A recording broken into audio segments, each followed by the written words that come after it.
Pri tomto recepte budeme používať zemiakové guličky, tzv. Parisienky, a my si ich pripravíme ako alternatívu zdravej vypražanej krokety. Takisto si ich dáme na kuchynský obrúsok, predídeme prskaniu. Zemiačky nesolíme.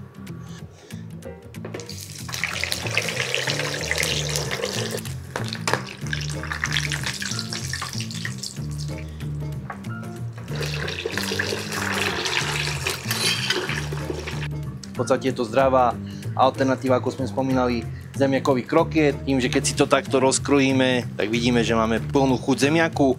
Takéto krokety vieme použiť takisto k rôznym mäskám, rôznym dressingom ako samostatný pokrm pre deti. Takže takto vyfritované pekné guličky do zlatista.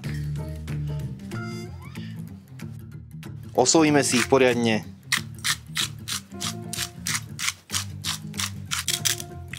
A ešte taký menší tip na servírovanie, ak to chceme ako samostatný pokrm alebo nejaký taký snack k pivu, k vínu, tak môžeme tieto ešte horúce zemiačiky posypať parmezánom.